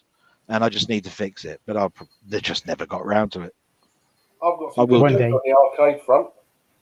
I think all of you probably know from me moaning about it in Discord, and I've spoke to Alan before, that I bought a new motherboard combo for my arcade machine, and it went wrong. Well, I RMA'd it. They were really helpful. The company's name on Amazon, they're called AWD.IT. And I've had 3 machines from them now, but the third one wasn't working properly. So they instead of throwing me toys out the pram like a lot of people do and getting stroppy and demanding a refund from Amazon, I reached out to them and said, look, this is the issue I'm having. Before I start going down the refund route, is there anything you can do? Well, so this nice guy there has been emailing me back via Amazon, so it's all kosher. And he gave me like loads of ideas to run tests, and I ran the tests and the computer kept falling over, and he said, that sounds like an onboard GPU problem, send it back, this is your case number, blah blah blah. Said go to this website, do blah blah, this, that and the other. I printed all the stuff out, I sent it back, and they said it'd be like 5 to 7 working days. While it was here, I think it was Alex, PCSX2 Refraction, suggested I run a memory test on it. So I did, and there was no issues. So I get a message on Monday from this company saying, well, we've tested your board out, Mr. Willock, and we seem to have discovered a problem with the RAM. And so we've replaced the RAM DIMMs, or the DDR4s, we replaced them, and we're going to send it back to you. Here's your shipping number. And I was like, I've got to answer that. So I sent a message back and I said, yeah, hello, thanks for getting back to me. I did a memory test on that, and I'm pretty sure the memory's okay. So if I have the same problem again, I'm probably going to be returning this for a refund. And I got a nice message back saying, oh, that's fine. If you have any further problems, don't hesitate to contact us. So I opened it up tonight. I looked, I put a little mark on the motherboard, only I'd know where, see if they sent me the same one back, and serial number, it's the same one. And I was dubious because I'm that kind of person. I put it in the arcade machine tonight about 45 minutes before we started this. I fired it up and I put on the OCCT power test. Now that fell over in 4 seconds last time. I turned it off after 15 minutes. My pinball game, virtual pinball, I managed to have a couple of games of Medieval Madness. It didn't crash. I could resize windows, so it's looking like they were right, and it was a memory problem. And at the moment, it's working. Alex said I should leave it for half hour, but I knew I was coming in to start this, so I'll probably give it a good work, and I'll put Jeff on Gradius or something tomorrow. Try and convince him maybe he don't like to play Gradius anymore. He had the arcade board for Gradius too, like Vulcan Venture. So I'll try and get him to play that for half hour and really, so someone's yanking on the sticks and really going mad on the buttons to see if it holds up. But it looks like they've sorted me out. So brilliant. That's good. Well happy with that. Excellent. You're mentioning pinball. Have any of you guys had any hankerings to build a virtual pinball table? Oh, I'd love to. Yeah, too much. There's a lot of work in that. There's a person called Wicked Gamer that I think got this big, like 32-inch screen and made this box and put it in, and he was showing all of the things going off. High definition it totally was, and he put this up, and I was going, wow, I'd love to do that. And then I looked at all the prices and the pieces, and I went, right, no, I'm not going to attempt that. But it was great. He actually assembled it, showed you how he assembled it and all of that sort of stuff. It looked actually all right. I just haven't got the time for that. Yeah, one of my mates has built one. I mean, he's pretty nifty. In fact, it was him that built my main cab. He's pretty nifty with woodwork, so he's built himself the sort of the cabinet, and as you say, he's got I think it's a 32-inch widescreen. No, is that? I don't know what size it is. I've no idea. He's got a big fuck off telly as the playboard, and then at the back he's got like a apologies if anybody heard that. Well, apart from all the folk that are going to be watching this video later on, and then he had like a 32-inch TV as the sort of the score and that kind of stuff. And I've not had a shot of it, but it does look damn nice. But I don't know.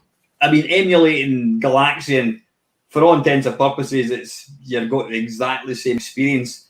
Playing a non-analog pinball game, I don't know, would that really? Oh yeah. Well, I got into PinMame. Yeah. Go on, Del. No, I was going to say I got into PinMame for quite some time. When MAME came along, I went, oh, what else can it do? Somebody developed a pinball for MAME and all the overlays and all of that sort of stuff. I did get into it, but then it's not the same. That's the thing, and I just went, no, I'm stopping now. Is that because of the controls? Is it, or what do you think of? Well, it was that, and it was in its infancy, so of course there was stutter, and the physics wasn't particularly great. And I really wanted it because they did the Twilight Zone and Terminator 2 pinball machines on it, and I went, oh yeah, this is going to be great, But at the end of the day, I was just looking at the screen at an angle, like this, and I was going, no, I really need it to have that depth and the ball going up, it sounded the same, the scores were going up, all of those little arcade things that were going along, to get multipliers on the LCD screen at the top, it was all great, but the board itself, seeing the ball going up and that, it just wasn't the same for me. They've come a long way. Oh yeah, they have now. I think Visual Pinball, I think Visual Pinball X, like version 10, as the one that led me to find out that I had 40 RAM, as it turned out, on my motherboard. Some of the tables they've got there, if you're from a distance, you're like, have you got a pinball table there? And I've got an X-Arcade tank stick, so I've got the two buttons at the side, and I use the second player's joystick as the to launch the ball out. I think it's absolutely fine. Yeah, one of them. Yeah. Nice. Playing pinball on that because the buttons are exactly right. Yeah, they're on the side. Yeah. Bumper buttons, yeah.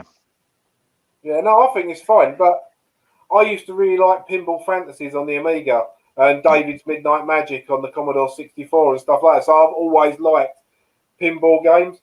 So I know Luke Coves has done a few reviews of the Pinball FX, FX3, I think it is now. They do a load of tables on Steam, but I don't know how much you pay per table, but again, it comes to the same thing as like the emulated one. Someone's taken the time to scan the back glass and scan the playfield and put all this together and then build all the models in Visual Pinball. And I think it's quite impressive.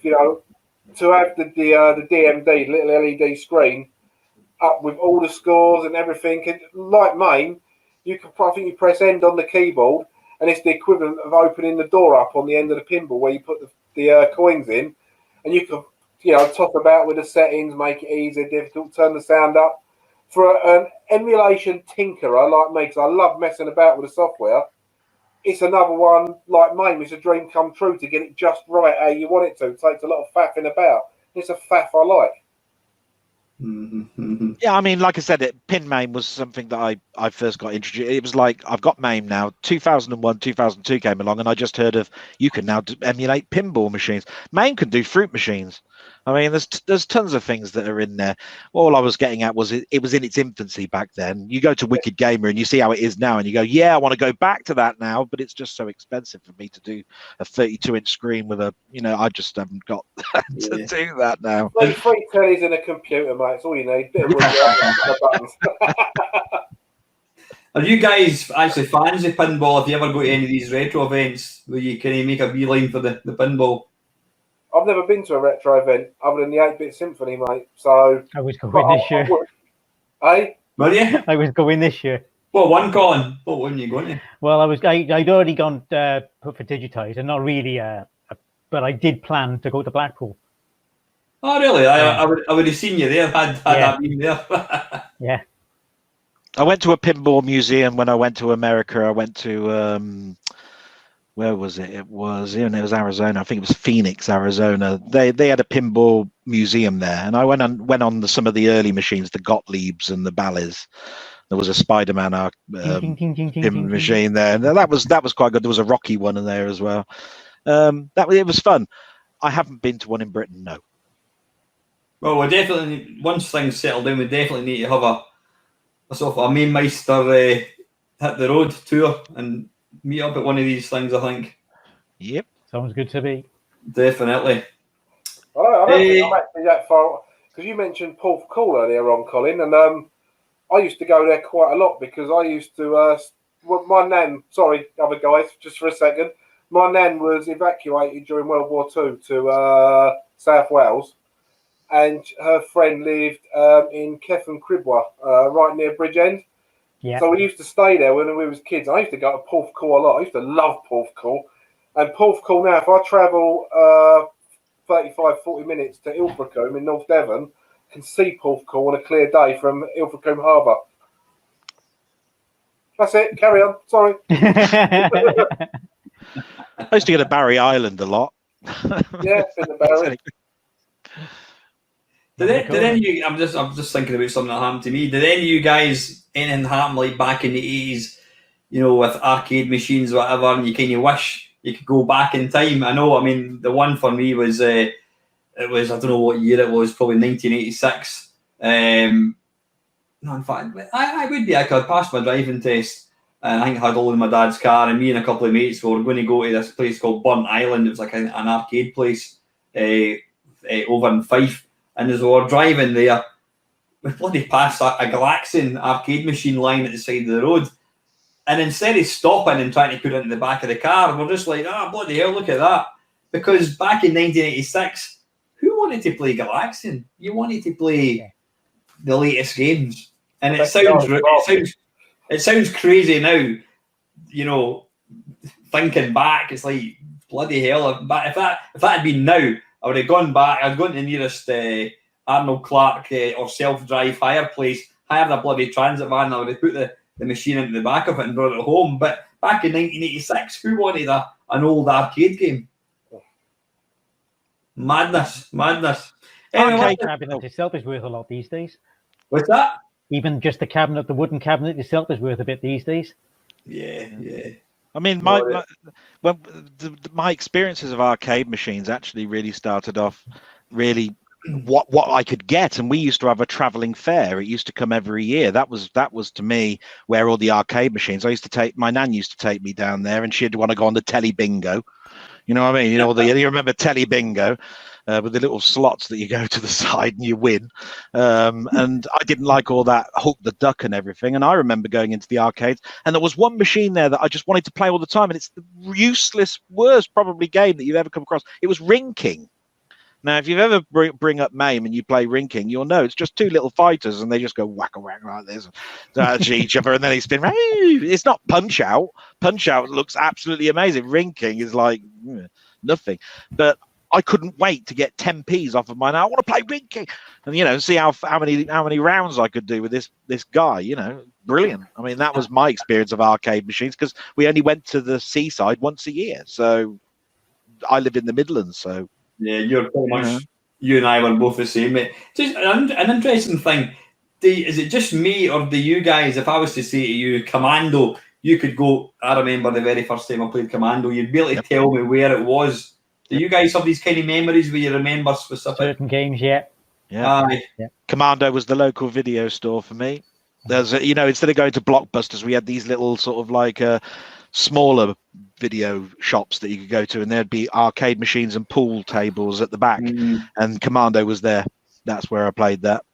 Commando for me was the M6 services, and I remember, in fact that was a different game, but yeah, the M6 services. I remember playing Galaxian. I was about 10 years old in an arcade. It was in a motorway services, and I was playing it, and this big girl came across and basically shoved me out the road, and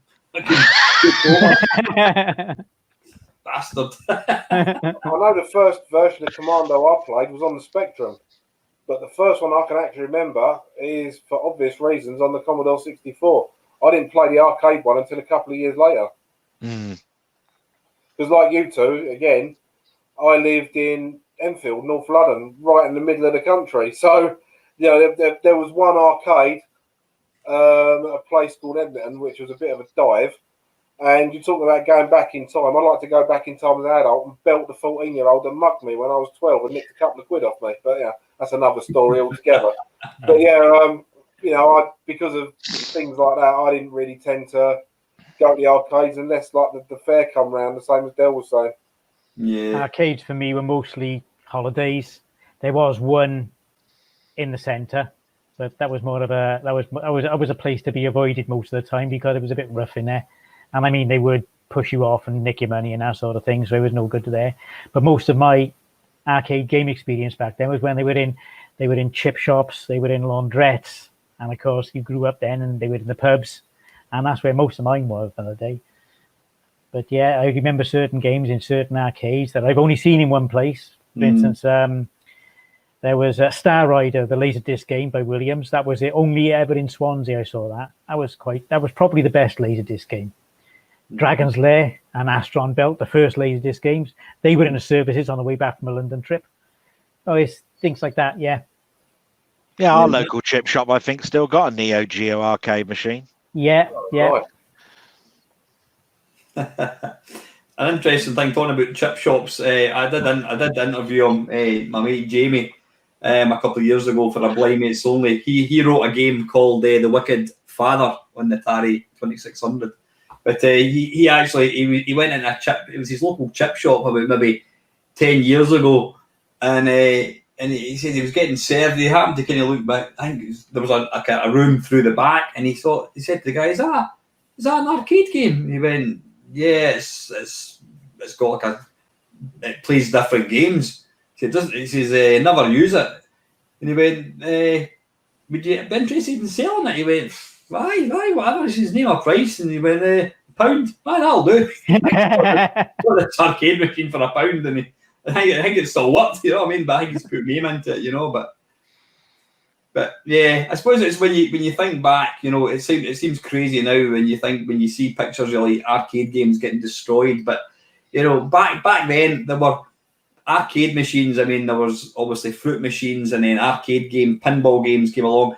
It was all about. It wasn't so much for entertainment. It was all about making money. And so when Space Invaders was no longer getting money, they would come along and either get rid of it and put a new one in, or else I think the JAMA boards, whatever, they could take a board out and put it in. And a machine that wasn't making any money effectively was like surplus to requirements.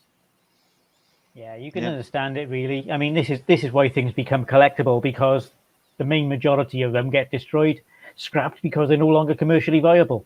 And that leaves the enthusiasts. I mean, you've seen it time and time again, even in my industry, the trains. You've got steam trains on running on local lines, you know, their own dedicated lines, and occasionally out on the main line getting in the way. Is that Wales behind you then? Is that Port Merion or something? Was that? I haven't got a clue. I just downloaded it. That was it. I looked for a beach. I looked for a beach background, and that was it. I felt with all the bad weather lately, we need a beach. It's the longest bloody sunset I've ever seen in my life. It's a pity they don't do animated one, because I would have looked for a long video. Listen, just a last one before we wrap this up. I think we'll go for 2 hours. What was I going to say? What is your guys? Obviously, games have come on various medium or media, whatever you want to call it, over the years.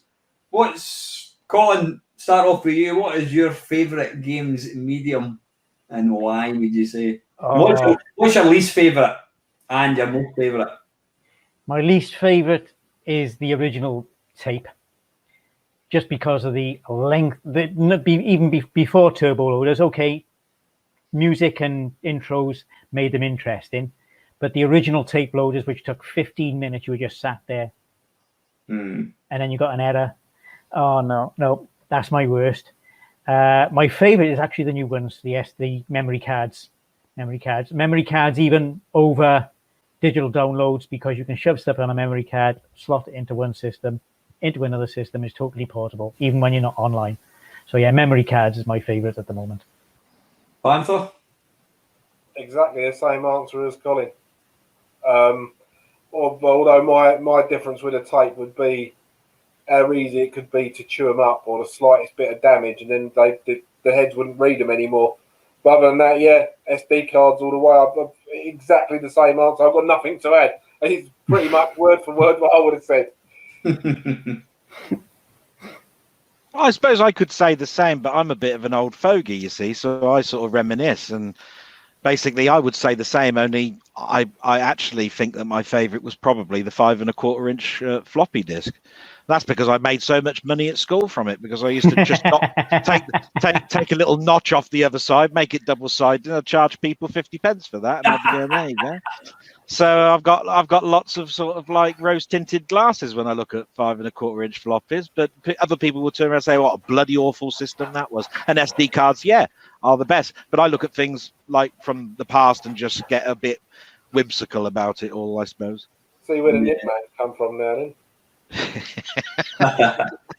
Probably agree. I mean, I think, yeah, as much as we've got nostalgia for tapes and load them, etc., they were a pain in the arse, you know, if it didn't work. And half the time it wasn't maybe the tape's fault, it might be your C2N. And of course, then if you delve into, you know, starting to adjust the tape head just so you can get Hyperbiker to load, and then you find that no other game loads because you're fucked about with the tape heads, you know, and it was. I'll tell you what beats tape, and I did this once. I had a light pen once on the Commodore 64, and you could actually load a game by a light pen, and it was the worst thing, because you got this and you went along like that, and then bugger off, did it work? What a load of shit. And I'd be there forever trying to get this damn thing to work, and I went, do you know what? Sod it, tape. There you are, press play. Look, there you are. That was the worst medium I've ever seen in my life, other than typing the damn thing in.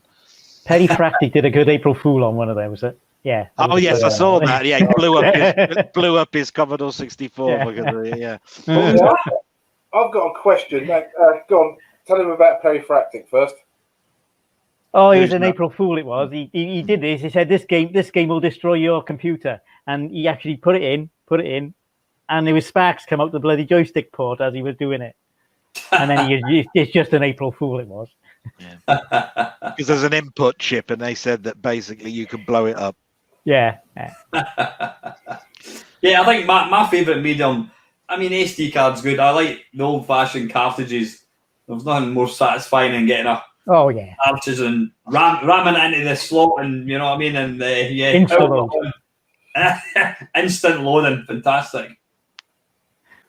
I was going to say, what about like with like me and Colin saying about the tapes and that, and the time they took, and the danger with them and all that. What about, I've got a Tapuino on my C64 with an SD card in the back of it and a load of tape images. So what about loading a tape from an SD card? That's like the best and the worst altogether. Yep, done that. Got one of them. So do you load games in real time sometimes in this thing? For the music. Just for the music. I was going to say, if you're saying that tapes were the worst medium, and here you are in 2020, you're loading them using the old-fashioned medium, but yeah, you do it just purely for music. Yeah. It's bloody enjoyable, of course. With an SD card. It's Panther's fault that I'm bloody brassic this week because I went to the C64 audio site and I I bought the Hubbard bloody experience and I bought the back in time 4, 5, and 6 box set from them. I must have spent about 60 odd quid. Because it's always your bloody fault. I mean, where is it? Here we are. Look, there you go. Look, that's one of them. Look, and I'm going, oh, look, that cost me money. And then look, Sidology, bloody hell. Your bloody fault. Physical media like that. I mean, even though again, downloads for that is much easier, the physical media is still something to have, isn't it? Especially when it's in a special presentation. Well, yeah, especially when there's one of them in there is a DVD, and you've got it in Dolby Digital format playing through your amp. I mean, if you go through the compression route of Bluetooth and all of that, you lose something. I mean, I've always gone with physical media, but I'm just saying, it's just Panther's fault. That's all. I'll tell you that surround sound DVD that took Marcel Donnet over a year to create that, to turn his tracks into surround sound. Over a year, as there is every bit of that man's love in that Sidology collection. It's absolutely outstanding. Yeah, like I said, it's your fault. I'm just letting you know. All right. Well, that's all right. I'm just letting you know. Tough shit. Hashtag blame Panther. And finally, guys, what's if there was one bit of hardware that if somebody says to you any bit of hardware at all, relating to games or computers, I will give you a boxed version, never been opened, brand new. What system would you take and why? Easy. There's one behind your shoulder. Vectrex, without a doubt. Without a doubt. That's something I had a chance to get. It wasn't me because I didn't have the money at the time, but I tried to convince my father to get them when they were going relatively cheaply. They were 80 quid in Boots, shut up, cat. Going clearance stock, and I really wish he would have got one. I would have. It would have, Vectrex without a doubt. It's insane because I mean I've got I think I've got about 17 Vectrex games, the originals, and they've all. I mean I think it must have been Woolworths. I don't know if they had the sort of they were the only shop that could sell them. But anytime you buy a Vectrex game on eBay, you can guarantee it's got the Woolworths sticker, like £2.50, and you pay 50 quid for it. You know. I actually asked you that question in the waffle. Did you? So my answer to that is actually in there. And I've answered it in the stream as well. It's just that I'd always go for a machine I never had that I always wanted, and it'd be the X68000, just purely on the basis that I always wanted one. But that's the only reason. I mean, I could mention all sorts of machines that said, "Oh, money's no object. Oh, I want that." It's like the Ferrari. But no, the X68000 was just something that was a dream. Never had one. Yeah. Panther? Commodore C65. Yeah. Prototype in a box. Take that any day. Was that actually a thing though? This season? Yes, it was. They sell for about 20 grand if you're lucky. How many did they make? 200? Less than that, wasn't it? It wasn't many. It was very, very low figures. So I saw 3 together in the Commodore forum the other day. 3 together. Was it actually a commercial release? No, they're like prototypes. This is why I'm excited for the Mega 65 because it is basically an FPGA version of that with a really nice, cherry switch keyboard. It's got a 3.5-inch disk drive in the front. It's got even the boot screen, I think, looks at it, doesn't it? It's got that rainbow effect at the top. Yeah. Isn't it? That's the C65's boot up, isn't it? I literally put 500 quid away just in case it costs that much. So as long as there's not an emergency between now and that releasing, if it's 500 quid or under, I'm having one. Because I was initially thinking 400. I want a C65. Well, I'm not going to throw 20 grand at one, but if I can get a new modern reproduction of it, I'll have one. Yeah, Well, I was I know- initially thinking 400, but 500 is looking more realistic at the cost of the PGA that's going in it. All I know is it's going to be a lot of double notching on 5 1/4 inch drives for me to be able to save up £500 at 50 pence a go.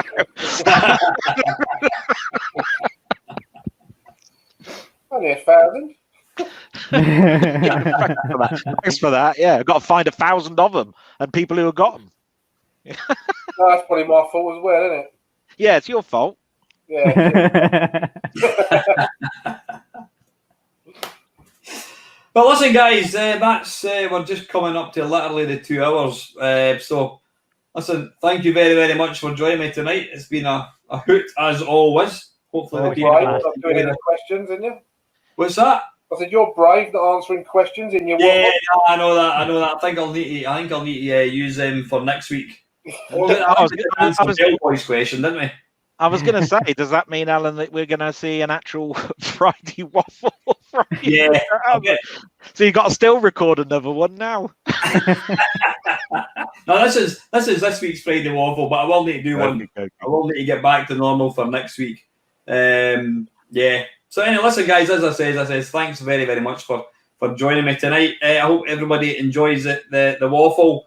Have an excellent weekend, and this Sunday I'll probably go for. I think we're going to continue. We are going to continue because you've still got the games that we didn't play, Panther. I think, eh? I have, yeah. I've just flicked the thing up there. I mean, I can tell you what we had left was Grand Prix Circuit on the 64, Berserk on the Vic 20. That's the new version. Some Wally asked for Metagalactic Llamas Battle at the Edge of Time on the Vic 20. I don't know what that was, but it was a Wally.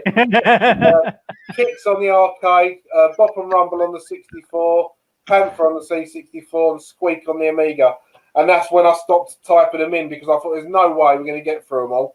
So what I'll do is I'll put that list up, and all I will do is if I see a game title, if someone does the @ sign Panther UK, so it's highlighted, I will copy and paste them in. But once I've got about 25, 30, I will stop because I know there's not going to be enough time for Alan to play them all. It takes me 10 minutes to get some of these damn things to bloody load, you know what I mean? So, yeah. It's going to be another free-for-all on Sunday, usual time, 7 o'clock till 9 o'clock. Until next time, guys, thank you very much. Take care. Yeah.